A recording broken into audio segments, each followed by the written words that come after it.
at the long term, but they looked at, okay, for the issues to deal with the local people, the need, the gap, if you will. The governor's right for making the proposal. But in my view, the legislature was also right in how they treated it.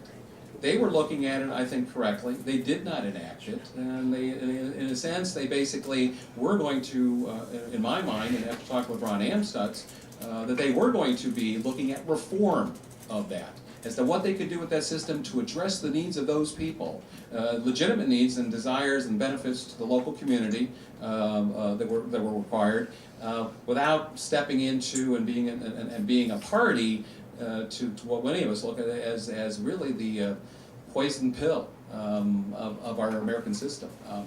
When it comes to, I mean, if you want to go in, and so they were absolutely right the way they handled that. I am concerned and was concerned about how Kasich then approached it with using the controlling board, because it did not reflect the will of the legislature. At this point, only the courts can step in. So he was right to make his proposal. They were split, and okay, he's right to do that. But so was, and that's the way that the system is designed, is that the deliberative body, the legislative authority, is in the Constitution, is the primary vehicle for that. And that he went around that maybe that is the nature of people in power sometimes, that are driven. John Kasich is definitely a driven person to try to accomplish and get great things done. And that has been very productive for this state. Overall, when we look at the balancing the budget and dealing with the deficit and reducing taxes, in so many areas, he's been spot on in improving productivity and making sure the business investments, the decisions are made by business. You know, we know at the national level, we have this great debate, and I teach American national government. I'm a college professor, I said at community college a number of years, is one thing I get to bring to the students. I'm actually, your question about what I'm proud of as a commissioner, I'm proud of being a teacher too, I'm proud of the educator, is I can spend a couple sessions talking about Keynes versus F.A. Hayek. And if you know anything about macroeconomics, that's really the battle we're in now. The Keynesian ones are the ones that spend like crazy. They're increasing aggregate demand. What they're doing is just spending and spending and spending, trying to push government forward. And that hasn't worked. It's not going to work. F.A. Hayek, which is, I'll say, he's the godfather of economists in the 1930s, the Austrian perspective. That was Ronald Reagan's. In fact, it is Ronald Reagan's library. F.A. Hayek's Road to Serfdom has annotations made by Ronald Reagan talking about what you have when you have the Keynesian approach. When you have government making investment, you have malinvestment. You don't let the market work. And if anything, you complicate it. And that's the approach we've had, unfortunately, since Barack Obama. And so and unfortunately, a Democratic Congress that just went that route.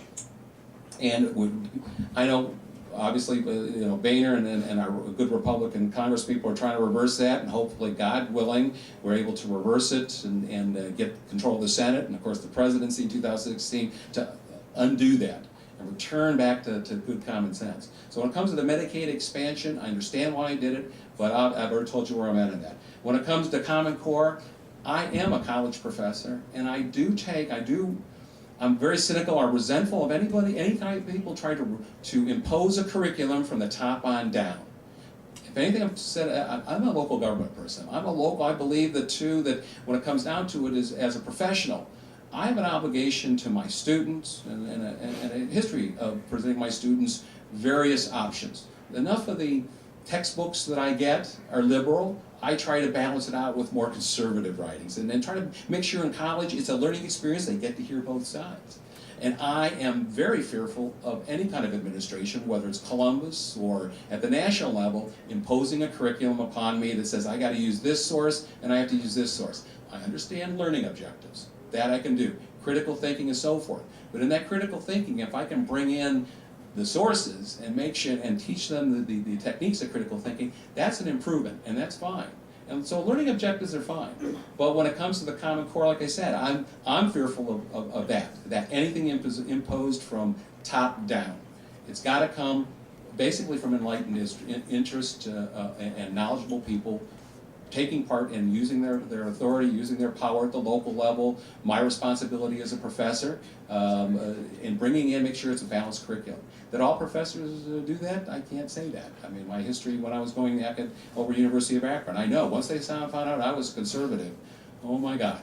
especially at the history department. We had Rush Limbaugh calls them feminazis. I know I'm being taped, so I'll just say, well, I wouldn't use that particular term, but we had a number of individuals who are very much feminist history and alternative history and all those kind of things. Fortunately, I had some good academic advisors who shielded me from the liberals, who would rather see me fail and not get my PhD, because I was more of a business historian and quantitative. So in that Common Core, I'm definitely obviously concerned about how that gets imposed at the local level. Learning objectives are fine, but I'm fear of micromanagement from the top. Agenda 21, as we already talked about the MPO, we're involved with Sustainable Communities Consortium, which has essentially a HUD grant that was received. MPO, NOAC, I represent NOACA on that. Actually, I've not been a voting member for 2 years. I'm an alternate to our voting member for NOACA. I get to be at the table. But that's the important thing. If you're not at the table, you don't have a voice. You don't know what's going on. I led the organization in the first year. There was a quiet coup d'etat, I'd say, takeover by, without giving names, Fund for Economic Future and others are the one to steer the agenda. And there's a group of us fought pretty hard against that, so they rotated officers, and I slowly got phased out of it.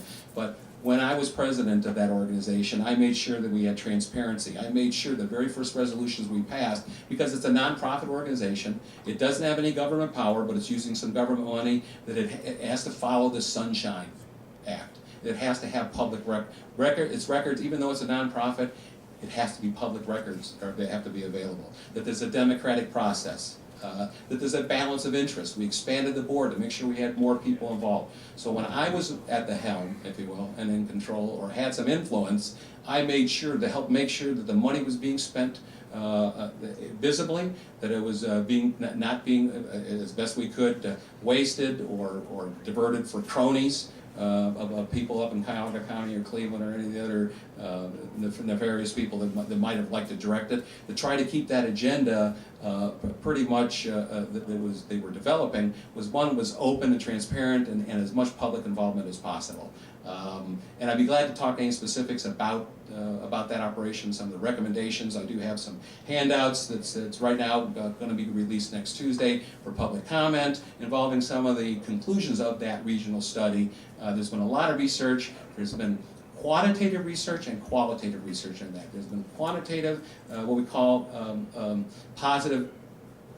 There's just like positive economics, and there's what's called normative economics. There's positive studies, there's normative studies. If I made the statement that there's 7% unemployment, that's a positive statement. If I said unemployment at 7% is too high, that's a normative statement. A lot of the studies that are going on are what's called normative. Just seeing what people, what they value, what they treasure, what they think is important. And even quantitatively, when we did survey reaches and so forth, we found what's most important to a lot of people. The number one answer was about jobs. And the second was poverty. And we're Republicans. If we can't deal with those two fundamental issues, there's something wrong with us. Our party needs to, Justice Casey to develop the leadership to try to deal with the issue of job growth. And also to deal with the issues of poverty, of not giving them a handout, but giving them a hand up. In other words, giving them the opportunity to work and get education and get better jobs and productivity. And also fostering private sector development, the market. Like I said, I'm a fan of F.A. Hayek. You let the market work. And government has had a role. If you read Road to Serfdom, government has some fundamental things they have to do, but we've exceeded well beyond that. And so that's the fear. That's the fear. We don't allow the market to work all the time. Yes, sir. Real quick. Go ahead. Actually, very good answer. Thank you. You're welcome. But in regards to all of this subject matter, could I get arrange a meeting with you and Mike and Beth Goldstein? Sure, be glad to. Be glad to. They've really stepped up to the plate on this stuff. Just call my office, 225-7100, and be glad to make an appointment and sit down with you. Oh, it's somebody else. This is like a follow-up question to other people. Sure. Like he says, if there's a smash exodus from the Republican Party, and the third party rises, you split the vote, you're giving the other side unbridled power for a generation. And Reagan says, if we lose our freedom, we won't see it again in our lifetime. Can you help stop this mass exodus and say, hey, the Republican Party is worth saving, or has it gone too far? I don't think it's gone too far. I think I started political science. We talk about minor parties. There's actually nationally there's got to be I think over 120 small minor parties, and they influence elections. And what happens is that one of the main functions of minor parties are to bring up issues that the major parties are not addressing. Now, fortunately or unfortunately, as you say, the one thing Republicans fear is that their base does stay home, that you would stay home. So the Republicans are going to do what we can to keep you in the party, or at least adopt the policies that keep you supporting your people, supporting Republicans. The Democrats would do the same thing if they thought they could get your vote, but obviously they're in another universe, if not another time. And so I don't think that they're obviously going to recruit, but that is of concern. I think that I trust the democratic process, and people have the right to associate with any party they want in philosophy, but likewise there are going to be those of us elected officials and those candidates are going to have to respond to it. And I think the party is equipped to respond to that. And that's my belief, that not now this election, it'll be the following election. So we lost, let's face it, why did we lose against Barack Obama last time with Mitt Romney? My God, I would have never believed that would have happened. And obviously we did everything we could to not make that happen. Yes, Tom? I just want to ask you, Steve. Sure. On taxes. Yeah? Back when they put in the social, or the income tax for the state of Ohio. Oh, I believe 70s, yeah. I believe it was like 1%. Yeah. Okay, that was like 40 years ago. Yeah. They were taking 1% of my pay. Mm-hmm. My pay has gone up drastically since then. Mm-hmm. Why do they have to increase a percentage tax? If 1% was fine then, as people's incomes go up, Mm-hmm. it makes sense they're getting more money. Right, right. Why do they have to keep raising a percentage tax? What do you mean, why a progressive tax system? Why, no, they took 1%. Yeah. I believe it's now 2%. Okay, right. Well, why did they raise the income tax? Why did they raise the income tax to 2% if everybody's pay has gone up? Their pay should go up. Well, the cost of government's gone up, but that absolutely is a good question. I mean, Governor Kasich, one of his main goals has been to reduce income tax, Correct. and the state legislature has successfully done that. Correct. I mean, well, the same with sales tax. Yeah. If 6% was Yeah. good, Yeah. and we were paying our bills, Mhm. as prices of everything goes up, Mhm. inflation goes up, we're getting more. Oh, yeah, there's, well. And so why does that have to keep going up? What is it? That's not a revenue problem, that's an expenditure problem. In county, yeah, exactly. In Okay. county, it's what, 8% or something like that, sales tax? Yeah. So that's one of my pet peeves. Why is that? I understand it. Okay. I understand. Thank you. Yeah, John's been waiting. Oh, yeah. It seems like our problem is education. I just get into discussions with people of high school age and younger age and such, Mhm. and they have very little knowledge about dollars and cents. Conservative knowledge, they have not been taught in high school, especially in public school. And that needs to be advanced, because as they leave high school, 17, 18 years old, they don't have enough knowledge to vote intelligently. And they are always, the younger ones seem to be voting for the free lunch, and then pretty soon it hits them in the wallet, Well, and they wonder how it happened. well, as much as public education can help do that, and I'm not complaining the parents, but the way it is the families. In other words, they gotta learn that at home. It's much like your morals and principles, your religious beliefs. You can't expect public education to do that. Yes, and public education, even in my classes, I can teach students about fiscal responsibility. But to give you an example, when we were talking about I bring up the U.S. national debt clock when I get into the domestic policy and fiscal policies as well as monetary, and show that if we go a whole week, how much more the national debt has increased per person. think the last is like $54,216 per person. And then it went up like, I think like $30 over a week. And I said, so did you get $30 more? You now owe? Remember, this is just the increased expenditure, not just even paying the debt. What if you just pay the increase of what people are spending? And the answer I got from one of my students was, well, I really think the real answer is that we need to nationalize oil and gas, property rights. We need to take it over and use that money to pay off all this debt. Now this is from a young man. I mean, he was being totally interested, and I talked with him, and of course brought up, I go, well, there are some constitutional amendments. There's the takings issue, because that's property rights. Individuals have to be compensated by government for that. He said, well, we'll just change that, and it's like, obviously, I failed in reflecting to him that really to change that Constitution you have to convince a lot more people. But when I'm talking to him afterwards, he got that from his parents. He got that from his family. And indeed it is, but we've got a whole group of people out there, that's where they're getting it. But then on the other side, I also have students that are this rock solid conservative too. So public education, we can discuss, we can bring out these issues, we can talk about, yeah, it's huge national debt, but if at the home level, with their family, you can undermine everything that goes on in the classroom. So if you don't have education, it really is education within our community about the real issues, but staying within our fundamental principles. It's out there. Most people would obviously say, well, that's insane, that's crazy, that's property rights. That's first and foremost, base of our Constitution, of our form of government, is that you have the right to own, protect your property. You have the right to protect it. I mean, that's fundamentally within our state constitution. Everybody keeps talking about the federal constitution. That's important. I'm state legislator. If I run for state legislature, we really need to educate people in our constitution in the state of Ohio. We have a Bill of Rights that protects our right to bear arms and protect ourselves. It's not stated in the Constitution of the United States. That had to be added afterwards. Ours is in Article 1, Section 1. Article 1, Section 4, dealing with the right to bear arms and the right to protect our own property and own it and use it as we wish. And we ought to be when we talk about state policy, that's what we ought to be looking at.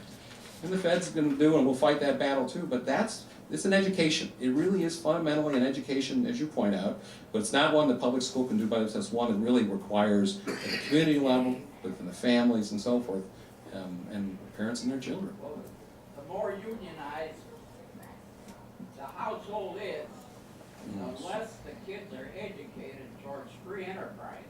It's true. It's true. Well, and as you know, you may or may not know, the Chamber does a lot towards, in this county, and thank God for Medina County, obviously, but we do things to educate about the special programs, go in and teaching them about free enterprise and about the market system and so forth.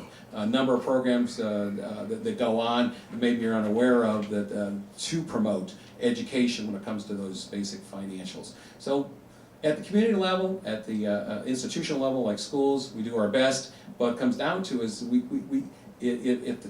unfortunately, if our society goes that entire way, we're going to be the oasis, unfortunately, in some of that. But the thing is, as commissioner, we do what we can, where we're at, and what we have the effect. And as a state legislature, I'll do my best to reflect that in my votes and in my involvement at the state level. Yes, David, I'm sorry. Hi, Steve. Hi. By the way, we share an admiration of Hayek. That road descriptive is a absolutely wonderful thing. Everybody should. Oh, it's a tough read, but it's Yeah. because of the language. But He speaks our language. You know, I can't spend the day without asking a NUSCC question. Sure, that's fine. They're looking for another 3 years and looking for funding that's not exactly the federal funding that they've had for the last 3. Right. And my question is, heavily funded by Fund for Economic Future, by RPI, by foundations. Mm-hmm. And with that money coming in, we're going to expect something back. And how do we protect ourselves from the interest from, let's say, RPI? Well, RPI has no money. Basically, they have only got money from the Gun Foundation. They're basically broke. They have representatives on. They have influence. Well, no, they're at the table along with the 40 other people that are there. But Right. you're right. So they've been funded by some of the foundations in Cleveland.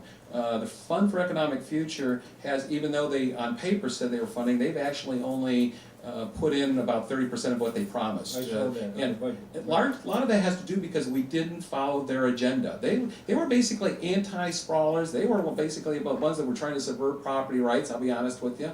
And that's where I ended up going head to head with them on many of these issues, that they were trying to steer the conclusions. And a lot of us fought that, and they have basically walked away.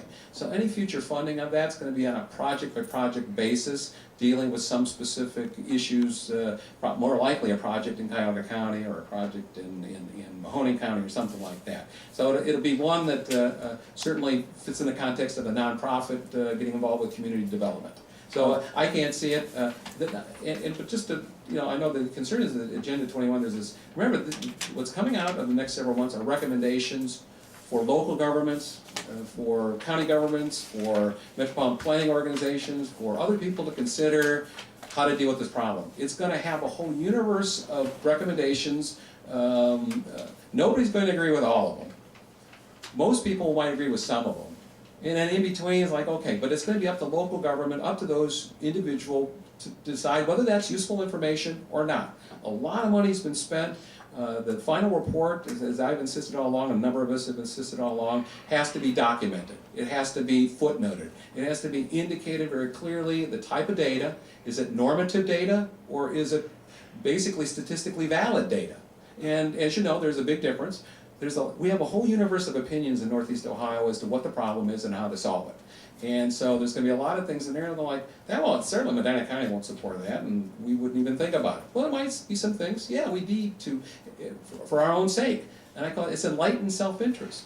As you know, one of the big issues that you brought forward was about the last year, how many roads, or how many miles of road we would need. The report, the projection that they used, the model they used was really, I thought, way out there. It was